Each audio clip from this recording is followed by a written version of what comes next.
So the other reason why I use poles to fences and to just do right by repetition is actually it's a really good way to be able to train riders to become a bit more instinctive as how to ride distances if they've met the first one wrong.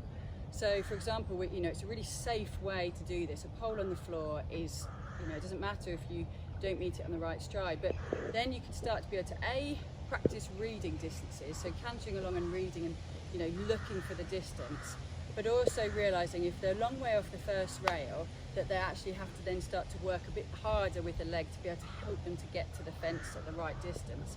Equally, if they've met the first one so close and they're really running out of room, it's a great way to be able to train them to be able to help hold the horse together with their body and their leg.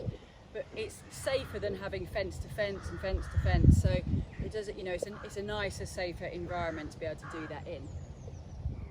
And I think it's really important to realise that accuracy, where you take off, this spot here in front of the fence, is actually is an outcome really. It's a result of your speed, your straightness, your rhythm, your canter quality, rider's position, so many things. But too many people put the emphasis, I must take off here, and sacrifice all those that I've just mentioned a long way back because of the need to get to the right spot. But actually the horse's canter might have been changed, it might be really crooked and heading off in the wrong direction. So I think it's really good to be able to have an exercise which is a nice, safe, kind of easy, fun way to be able to make it, this spot is achievable but without sacrificing everything else first. To be able to put this into practice now, I'm riding a really young horse here, and you can see I'm doing a 5-stride distance, and there's a previous video for this to be able to help with walking distances and measurements to be able to stride these accurately.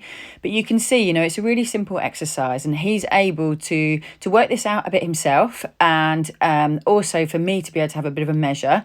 Is he straight, is he crooked, how do I have to sit to be able to improve him?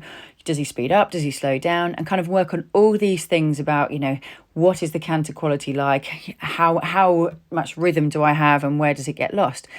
And then I can start to put this, once I've got that, I can start to put this into a fence. And, he's very green, he's a bit spooky.